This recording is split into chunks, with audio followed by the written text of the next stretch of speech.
The Defiance dropped out of faster-than-light speed at the edge of the Kepler 442 system, and Jake Morrison felt his heart sink at what they found. The fourth planet, which had once shown signs of advanced civilization, was now a broken world. Huge chunks of its surface glowed red with fire, and smoke clouds covered most of the continents. "My God," whispered Dr. Brooks from his science station. "What happened here?" Lieutenant Commander Lisa Harper was already scanning the system with the ship's sensors. "Sir, I'm reading massive energy signatures around the planet. There are ships in orbit, big ones." The main view screen focused on the planet, and Jake could see them clearly now. 6 enormous warships circled the dying world like hungry sharks. Each one was over 2 miles long, with dark metal hulls and weapons that could destroy cities. Jake recognized the design from intelligence reports. These were Zephyrian dreadnoughts. "They're mining the planet," said Dr. Brooks, his voice filled with horror. "The energy readings suggest they're stripping away the planet's core." Amy Carter's hands moved quickly over her communications panel. "Sir, I'm still picking up that distress signal. It's coming from there." She pointed to a region of space, filled with asteroids about 1,000,000 miles from the planet. "Take us there," Jake ordered. "Keep us hidden among the rocks." The Defiance moved carefully through the asteroid field, using the space rocks to hide from the Zephyrian ships. Jake could feel the tension on the bridge as his crew worked quietly, knowing that discovery would mean death for all of them. "There," said Lisa, pointing at her tactical display. "I'm reading a small ship hidden behind that large asteroid. It's badly damaged." The ship was barely recognizable as a spacecraft. Its hull was torn open in several places, and it was leaking atmosphere, but it was still sending out the distress signal, still calling for help in broken English. "Sir, I'm getting life signs," reported Dr. Brooks. "Very weak, but there's someone alive over there." Jake made his decision quickly. "Amy, open a channel to that ship." The response came immediately, but the voice was even weaker now. "Please, you came. Humans came. We hoped, we prayed to empty space that you would hear. This is Commander Jake Morrison of the Earthship Defiance. We received your distress call. Who are you?" "I am Zara Keth. I was High Counselor of the Kalathi people. But there are no more Kalathi people. Only me." Jake felt a chill run down his spine. An entire species, gone except for one survivor. "We're coming over to help you." "No," came the weak reply. "Too dangerous. The Zephyrians have sensors. If they find you, let us worry about that. We're coming." Jake turned to his crew. "Lisa, prepare a stealth shuttle. Dr. Brooks, get your medical kit. Amy, you're with us. We might need a translator." The shuttle bay was busy as the crew prepared for the rescue mission. Jake put on his environmental suit, checking the seals twice. Space was not forgiving of mistakes. The shuttle slipped out of the Defiance's bay and moved slowly toward the damaged alien ship. Jake piloted it himself, using every trick he knew to avoid detection. The asteroid field helped, providing cover from the Zephyrian sensors. The alien ship's airlock was badly damaged, but it still worked. Jake and his team entered carefully, not knowing what they would find inside. The ship's interior was like nothing Jake had ever seen. The walls curved in impossible ways, and the lighting came from panels that seemed to grow from the ceiling like crystal flowers. But everything was broken now, torn apart by weapons fire and neglect. They found her in what might have been the ship's bridge. Zara Keth was tall, maybe 7 feet, with pale blue skin and 4 arms. Her body was covered in what looked like burn marks, and metal shackles were attached to her wrists and ankles. The shackles hummed with electric energy, causing her obvious pain. "You are real," she whispered when she saw them. "Not another dream born of pain." Dr. Brooks knelt beside her, his medical scanner beeping softly. "These shackles are some kind of torture device. They're designed to cause constant pain." "Zephyrian work," Zara Keth said. "They put them on prisoners to break their will. I have warned them for many months now. We'll get them off," Jake promised. As Dr. Brooks worked on the shackles, Zara Keth told them her story. The Kalathi had been a peaceful people focused on art and science and philosophy. They had built beautiful cities and created music that could make stones weep. They had never wanted to fight anyone. The Zephyrians came 3 years ago, she said, her voice growing stronger as Dr. Brooks gave her medicine for the pain. They demanded we submit to their empire, give them our resources, our people as slaves. We said no. We thought our technology could protect us. What happened? Asked Amy softly. They destroyed our orbital defenses in 1 day. Then they began the bombardment, not to conquer, to exterminate. They wanted our world empty so they could mine it freely. Jake felt sick. This was not war as humans understood it. This was genocide, the complete destruction of an entire species for profit. How did you escape? Dr. Brooks asked as he worked on the last shackle. I did not escape. They captured me, kept me alive to watch my world die. They wanted me to beg, to break completely. Sometimes they would take me to watch the destruction of our cities, to see my people driven into labor camps. The last shackle came free with a soft click, and Zaraketh gasped in relief. Thank you. I had forgotten what it felt like to be without pain. How many of your people are left? Jake asked. Perhaps 100,000, scattered across labor camps on the planet's surface. They work in the mines, digging out the materials the Zephyrians want. When they become too weak to work, they are killed. Jake looked out through the damaged ship's viewport at the Zephyrian fleet circling the planet. 6 massive warships against his single vessel. Even with surprise on his side, the odds were impossible. But down on that burning planet were 100,000 people working as slaves.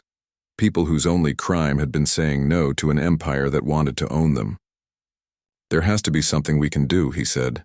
Zaraketh looked at him with large eyes that held both hope and despair. Your species fought them before, yes? We heard stories, even here. The Zephyrians spoke of humans with fear and anger. We fought them once at the edge of our space.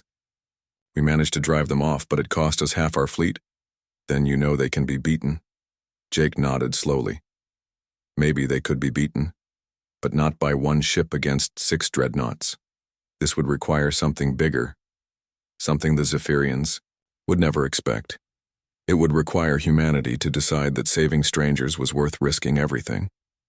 Captain Ben Adams sat in his office at Earth Command headquarters, staring at the transmission that had just arrived from the Defiance. The message was only 6 hours old, but in that time everything had changed. An alien species was being wiped out, and 1 human ship was asking for permission to start a war to stop it.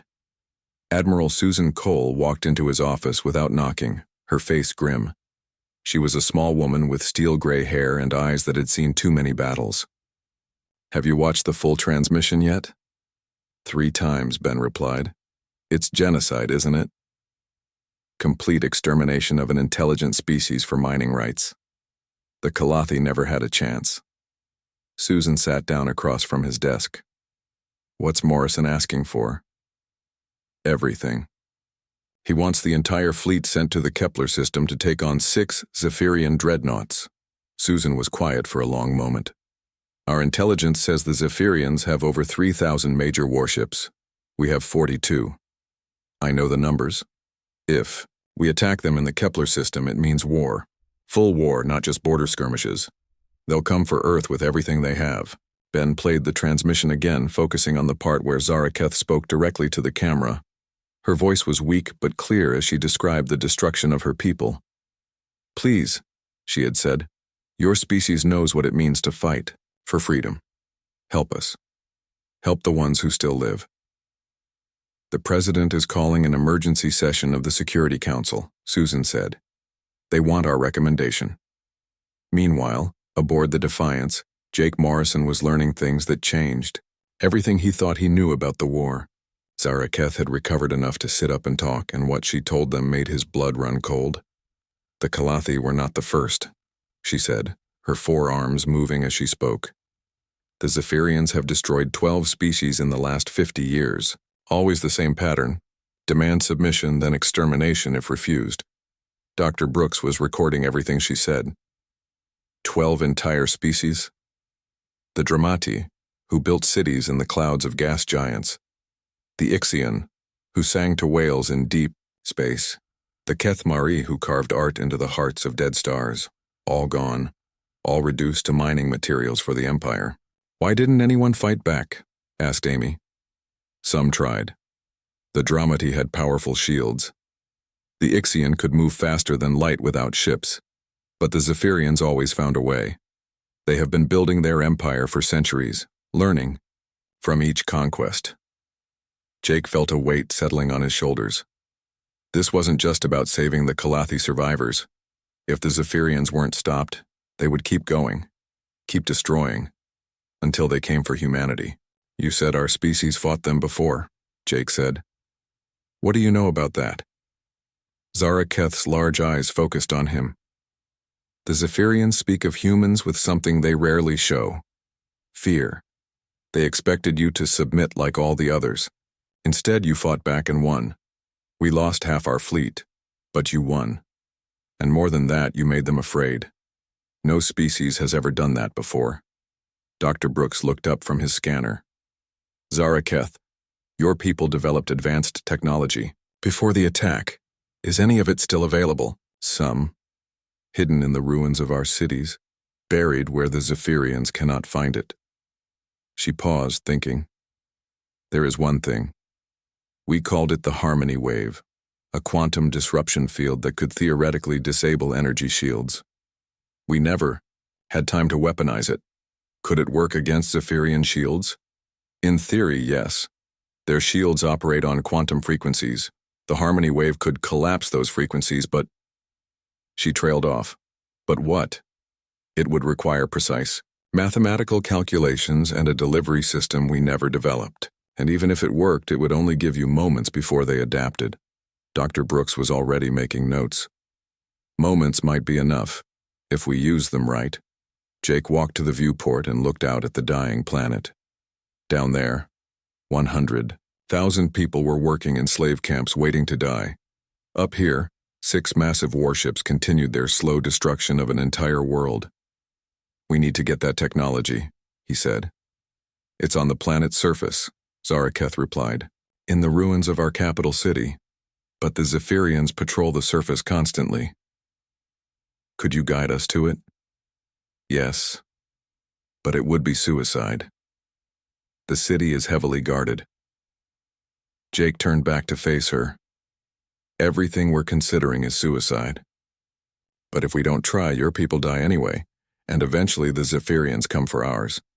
Back on Earth, the debate was raging in the Security Council chambers. President Karen Hayes listened as military advisors explained why a rescue mission was impossible, and political advisors explained why it was necessary. "The public is already learning about this," reported Communications Director Mark Johnson. "Someone leaked parts of the transmission. The image of that alien woman in shackles begging for help. It's spreading across every network." "What's the public reaction?" asked the president. "Protests, but not against intervention, demanding it. People are carrying signs that say, 'Never again and no species left behind.'" Admiral Cole stood to address the council.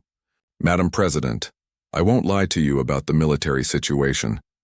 We cannot win a direct war with the Zephyrian Empire, but we might be able to rescue the Kalathi survivors and send a message that humanity will not stand by while genocide happens." "What cost?" "Unknown. Possibly everything." The president was quiet for a long time, thinking about the choice before her. Start a war humanity might not survive, or let an entire species die while the world watched. "What would you do, Admiral?" "Susan." Cole thought about her own children, safe on Earth for now. She thought about the Kalathi children working in alien mines. "Madam President, if we don't draw a line here, where do we draw it? When they come for the next species? When they come for us? And if we fight and lose, then at least we lose trying to do the right thing." The debate continued for hours, but the decision was already being made in the streets outside. Thousands of people gathered around the government buildings, holding pictures of Zara Keth and demanding action. Veterans of the First Zephyrian War spoke to crowds about the need to stop the Empire's expansion. Captain Danny White, who commanded a civilian cargo ship called the New Horizon, sent a message to Earth Command, volunteering his vessel for military conversion. Within hours, dozens of other civilian ship captains followed his example. By morning, it was clear which way the wind was blowing. Humanity had made its choice, not in council chambers but in the streets, and in the hearts of ordinary people who had seen suffering and decided they could not look away. The President's announcement was brief. Effective immediately, Earth Command is authorized to take all necessary action to rescue the surviving Kalathi people and protect them from further harm. It wasn't a declaration of war, but everyone knew what it meant. Humanity was going to fight. Commander Jake Morrison walked across the bridge of the UES Defiance, his boots making soft sounds on the metal floor. The ship had been flying through deep space for 3 weeks now, patrolling the outer edges of human territory. It was quiet, work, mostly boring, but someone had to watch the borders. The Defiance was one of Earth's newest ships, built just 2 years ago after the first contact with hostile aliens. It carried 200 crew members and enough weapons to fight a small war. Jake had been its commander for 8 months and he liked his job most days. "Sir, we're getting something strange on the long-range sensors," called Lieutenant Amy Carter from her station near the front of the bridge. She was young, maybe 25, with short brown hair and quick fingers that danced over her control panel. Jake walked over to look at her screen. "What kind of strange?" "It's a transmission, but it's not coming from any human ship or station. The computer says it's alien in origin, but here's the weird part. It's being sent in English." Jake felt his stomach tighten. English meant someone had learned their language, and the only aliens humans had met so far were the Zephyrians. Those meetings had not gone well. "Play it." The bridge speakers crackled with static, then a voice came through.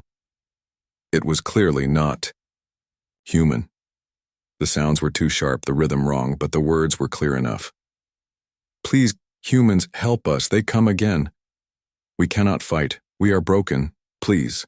The transmission repeated 3 times, then went silent. Jake stared at the speakers for a long moment. Chief Science Officer Dr. Peter Brooks looked up from his station near the back of the bridge. He was an older man, maybe 50, with gray hair and thick glasses. "Commander, that signal is coming from the Kepler 442 system." "That's Zephyrian space," said Lieutenant Commander Lisa Harper, the ship's tactical officer. She was tall and thin, with blonde hair pulled back in a tight bun. "No human ship has been there since the diplomatic mission 3 years ago." Jake remembered that mission. The Zephyrians had sent the diplomatic ship back with half its crew dead, and a message that humans should stay in their own part of space. Earth Command had marked the Kepler system as hostile territory after that. "Sir, should I send a message?" "To Earth Command?" asked Amy. Jake thought about it. Protocol said yes, send word back to Earth and wait for orders.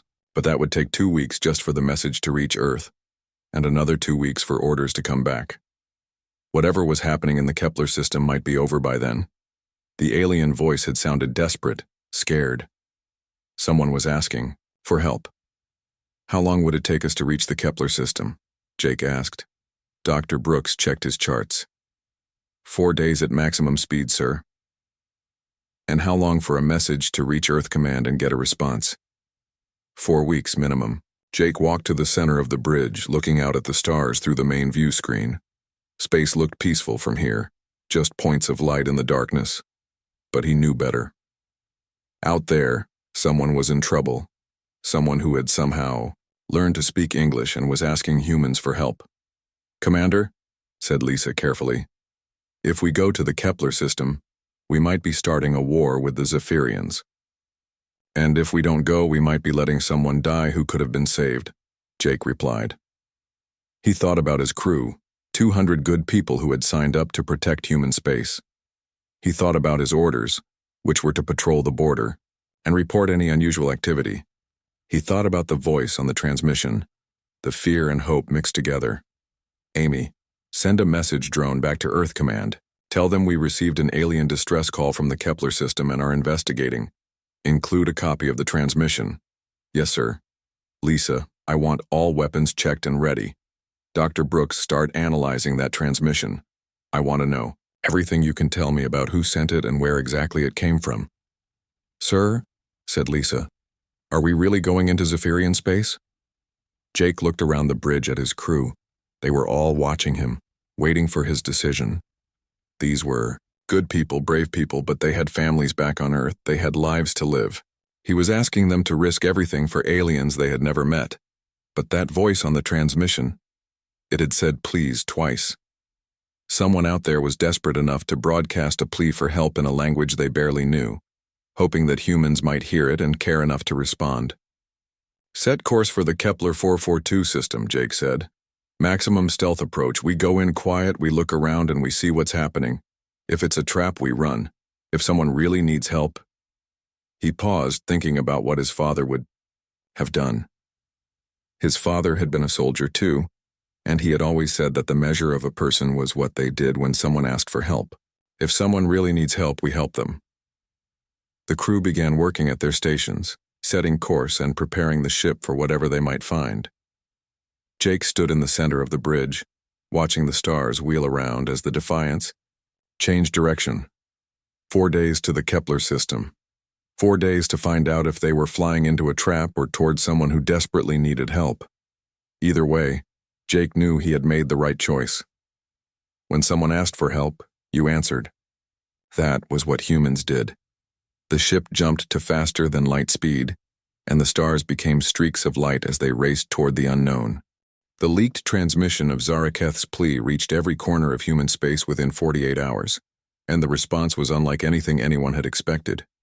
The image of the broken alien woman, her voice cracking as she begged for help, struck something deep in the human heart.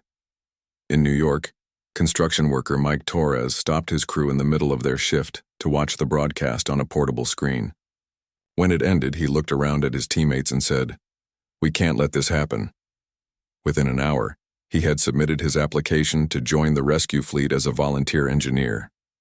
On Mars, schoolteacher Helen Rodriguez showed the transmission to her class of 15-year-olds during their history lesson about human rights. One student raised her hand and asked, "Why aren't we helping them right now?" The question spread through the school like wildfire, and by evening the students had organized their own protest demanding action. Captain Danny White was loading cargo on the civilian ship New Horizon when his communications officer burst into his cabin with news of the transmission. Danny watched it twice, then walked to his ship's intercom. "Attention crew, this is the captain. We're changing course for Earth. Anyone who wants to get off can do so at the next station. No questions asked. Everyone else, we're going to war." Not one crew member asked to leave. The response was the same across human space. Mining ships that had never seen combat volunteered to be converted to warships. Luxury liners offered to carry troops. Even ancient cargo haulers that should have been scrapped years ago were being fitted with whatever weapons their crews could find. Earth Command was overwhelmed by the flood of volunteers. Admiral Susan Cole stood in the command center watching status boards fill with the names of ships reporting for duty. "How many do we have now?" she asked her aide. 112 vessels, Admiral, and more arriving every hour. Most of them civilian ships with volunteer crews. Any military experience? About half the captains are former military. The rest are cargo haulers, miners, and passenger ship operators who've never fired a shot in anger.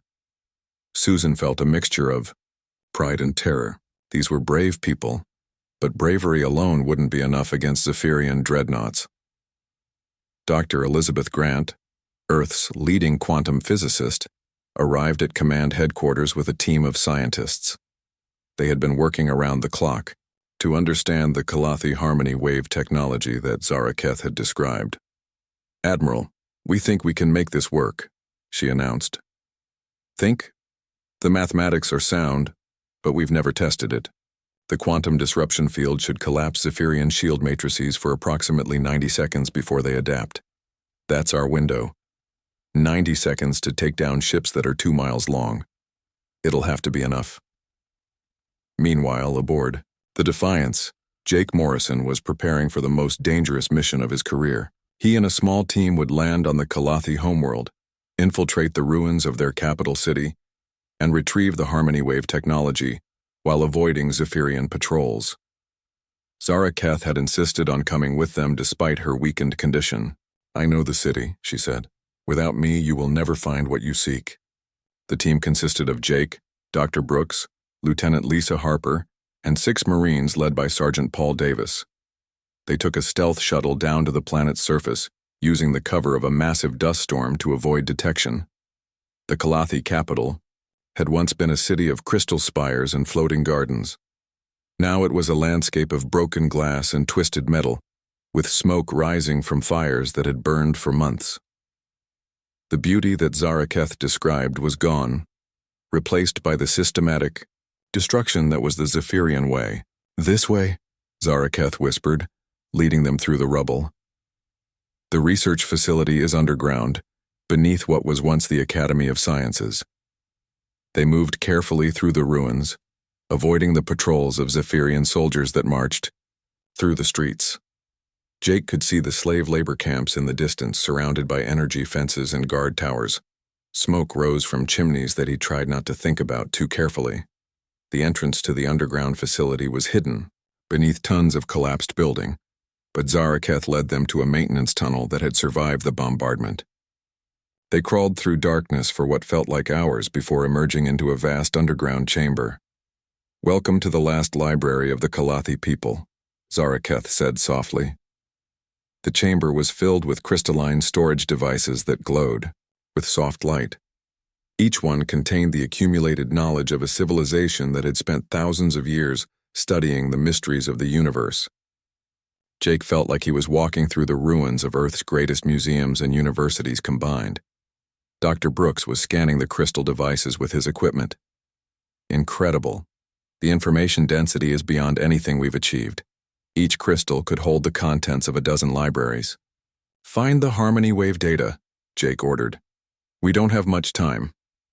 Zaraketh moved to a specific section of the chamber and placed her hands on a large crystal formation. It began to glow brighter, and information flowed across its surface, in symbols Jake couldn't read. "Here, the complete theoretical framework and preliminary test results." Dr. Brooks connected his portable scanner to the crystal, downloading terabytes of data. "This is amazing. The Kalathi understanding of quantum mechanics is centuries ahead of ours." A distant explosion shook dust from the ceiling. "Zephyrian patrol?" warned Sergeant Davis. "They're getting closer." "How much longer?" Jake asked. 2 more minutes for the complete download." Another explosion, closer this time. Through the tunnel entrance, Jake could hear the sound of Zephyrian voices and heavy footsteps. They had been found. Sergeant set up defensive positions. "We hold here until the download is complete." The Marines spread out through the chamber, using the crystal formations as cover. Jake checked his weapon and tried not to think about the odds. 8 humans against however many Zephyrians were coming down that tunnel. "Download complete," announced Dr. Brooks. "Go, go, go," ordered Jake. They had another way out, a tunnel that led to a different part of the city, but it meant leaving behind the library that contained the last remnants of Kalathi civilization. As they ran through the darkness, Jake could hear Zaraketh crying softly for everything that was being lost. They made it back to their shuttle just as Zephyrian air patrols began searching the area. The flight back to the Defiance was tense, but they arrived safely with the data that might give humanity a chance. "Signal from Earth Command," reported Amy Carter as soon as they docked. "The rescue fleet is assembled and ready to jump. 127 ships, including 43 converted civilian vessels." Jake looked at the tactical display, showing the massive fleet that had gathered to answer one alien woman's plea for help. Cargo ships fitted with missile launchers, mining vessels carrying military shields, luxury liners converted to troop transports. It was the strangest armada in human history, held together by nothing but the shared belief that when someone asked for help, you answered. "Send our reply," Jake ordered. "Tell them we have the quantum disruption technology, and we're ready to break some chains." Admiral Cole's voice came over the communications channel from the flagship UES Liberty. "All ships, this is Admiral Cole. Today we fight not for territory or resources, but for the principle that no species should face extinction alone. Today we show the galaxy what humanity stands for." The fleet jumped to faster-than-light speed, 127 ships carrying 30,000 volunteers toward a battle that would decide the fate of two species. In the depths of space, the dice were cast, and the future hung in the balance. The human fleet dropped out of faster-than-light speed at the edge of the Kepler 442 system, and for a moment there was perfect silence on every bridge as crews saw the devastation that awaited them. The Kalathi homeworld burned like a dying ember, surrounded by 6 massive Zephyrian dreadnoughts that looked like metal mountains floating in space. Admiral Susan Cole stood on the bridge of the UES Liberty, studying the tactical display. 127 human ships faced 6 vessels that were each larger than anything in the human fleet. The Zephyrians had weapons that could crack planets and shields that had never been breached, but they had never faced humans carrying Kalathi quantum technology. "All ships, this is Admiral Cole," she announced over the fleet communications. "Remember, we get one shot at this. The quantum disruption pulse will give us 90 seconds of vulnerability in their shields. After that, they adapt and we're back to fighting the hard way," Captain Danny White replied from the converted cargo ship New Horizon. "Admiral, this is White. My crew is ready. We didn't come this far to turn back now." Similar confirmations came from across the fleet. Mining ship captains who had never seen combat, luxury liner crews who usually served cocktails to wealthy passengers, cargo haulers who moved freight between the outer colonies. All of them volunteers. All of them here because they had seen Zaraketh's plea and decided that some things were worth fighting for. The Zephyrian fleet detected the human arrival within minutes. Commander Vex Kalar, leader of the Zephyrian force, felt a mixture of amusement and irritation as he studied the approaching ships. Humans again, the strange species that had dared to fight back 3 years ago. This time he would crush them completely. Analysis of human fleet composition, he ordered his tactical officer. "Sir, they have brought many small vessels of unknown configuration. Several appear to be converted civilian craft. Total estimated firepower is minimal compared to our fleet." Vex Kalar clicked his mandibles in satisfaction. "They learn slowly, these humans. Signal the human fleet. Demand their immediate surrender or face annihilation." The Zephyrian message reached Admiral Cole moments later. The alien voice was cold and mechanical through the universal translator. "Human fleet, you have entered Zephyrian space without authorization. Surrender immediately or be destroyed. You have 1 standard time unit to comply." Cole looked around her bridge at the crew that had volunteered for this mission. Young faces, old faces, all united by the same determination. "Open a channel to the Zephyrian fleet. Channel open, Admiral. This is Admiral Susan Cole of the Terran Defense Force. We have come for the Kalathi survivors. Release them immediately and withdraw from this system." The reply came quickly. "The Kalathi are property of the Zephyrian Empire. Surrender or be destroyed." "Then we do this the hard way," Cole said quietly. "All ships execute Plan Alpha. Target their lead dreadnought with quantum disruption missiles." The battle began with a coordinated salvo from 50 human ships, each firing specially modified missiles carrying Dr. Grant's quantum disruption technology. The missiles streaked across space like falling stars, and the Zephyrians moved to intercept them with their defensive systems. Most of the missiles were destroyed, but 7 reached their target.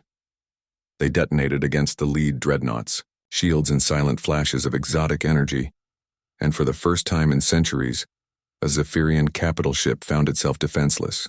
"All units concentrate fire on the lead ship," ordered Admiral Cole. "We have 90 seconds." The human fleet poured everything they had into the unshielded dreadnought. Military ships fired their main guns while converted cargo vessels launched their improvised missile systems. The New Horizon, retrofitted with mining lasers, carved deep gouges in the enemy ship's hull. Commander Vex Kalar watched in shock as his flagship's armor began to fail under the concentrated human attack. This was impossible. No species had ever found a way to bypass Zephyrian shields. "Restore defensive systems immediately." "Working on it, sir. The quantum disruption is unlike anything in our databases. We need time to analyze and adapt. We don't have time." The lead dreadnought's hull cracked open like an egg, and atmosphere began venting into space. Secondary explosions rippled along its length as human fire found vital systems. After 87 seconds, the massive ship broke apart in a chain of explosions that lit up half the system. The remaining Zephyrian ships adapted quickly, their shields now resistant to the quantum disruption effect. But the psychological damage was done. For the first time in their empire's history, a Zephyrian dreadnought had been destroyed by an inferior force. The battle became a desperate melee as human ships swarmed around the larger Zephyrian vessels. The cargo ship Stardream, converted from a luxury liner, rammed a Zephyrian cruiser when its weapons failed. Captain Rodriguez and his entire crew died in the collision, but their sacrifice crippled the enemy ship. On the planet's surface, Marine Colonel Kevin Palmer led a desperate assault on the slave labor camps. His forces had landed in shuttles and transports while the space battle raged overhead, racing against time to reach the Calathi survivors before the Zephyrians could execute them. "Blow the fence!" Palmer shouted as his Marines assaulted the first camp. The energy barrier fell with a shower of sparks, and they rushed inside to find thousands of Calathi prisoners, weak from months of forced labor, but still alive. The Calathi survivors looked up at their human rescuers with wonder. Most had never seen a human before, but they had heard the stories. These were the people Zaraketh had called to for help. "Stay close to us," Palmer told them through his translator. "We're getting you out of here." Back in space, the battle was turning in humanity's favor through sheer determination and sacrifice. The human ships were smaller and faster than the Zephyrian dreadnoughts, and their crews fought with the fury of people who knew they were fighting for something larger than themselves. Captain White of the New Horizon found himself facing a damaged Zephyrian heavy cruiser. His converted cargo ship was no match for it in a straight fight, but White had an idea. "All hands prepare for ramming speed." "Sir," called his first officer, "that's suicide." "Maybe, but it'll take them with us." The New Horizon accelerated toward the enemy ship, its improvised armor glowing under Zephyrian fire. At the last moment, White fired his ship's entire missile, supplied directly into the cruiser's bridge section. The two ships collided in a massive explosion that could be seen from the planet's surface. Aboard the Defiance, Jake Morrison watched the tactical display as human ships continued their desperate assault. They were winning, but the cost was enormous. Over 30 ships had been destroyed, including most of the converted civilian vessels. "Sir," reported Amy Carter, "the evacuation shuttles are reporting success. They've recovered over 90,000 Calathi survivors." Jake felt a surge of relief. They had done it. Not all of them, but most of the survivors were safe. The remaining Zephyrian ships, seeing their position was hopeless, began to retreat. Commander Vex Kalar's voice came over the communications one final time. "This is not over, humans. The Empire will remember this insult." Admiral Cole replied calmly. "Good. Make sure they remember that when someone asks for help, humans answer." As the Zephyrian fleet jumped away, Jake found himself standing next to Zaraketh in the Defiance's observation lounge. She was watching the rescue shuttles carrying her people to safety, tears streaming down her blue face. "Why?" she asked him, the same question she had posed during the battle. "Why did you sacrifice so much for strangers?" Jake looked out at the stars, thinking about all the human ships that would never return home, all the brave people who had died to save people they had never met. "Because that's what humans do," he said finally. "When someone is shackled and broken and asks for help, we answer. It's who we are." Zaraketh nodded slowly. "Your species has given mine a second chance at life. We will not waste it." The rescued Calathi were taken to human space, where they began the long process of rebuilding their civilization under Earth's protection. Zaraketh's final transmission to the galaxy became legendary, broadcast from every human world and spreading to species across known space. To all who suffer under oppression, know this. Humanity has shown us that in the vast darkness of space, there exists a light that will never be extinguished. When you call for help, they will answer. This is their nature, their gift to the galaxy. They do not ask what you can give them in return. They ask only that you never give up hope. The rescue of the Calathi marked the beginning of the Terran, Liberation Alliance, a coalition of species united in their determination to stand against tyranny. And at its heart remained the simple human principle that had started it all. When someone asks for help, you answer. The shackles were broken, and they would never be forged again.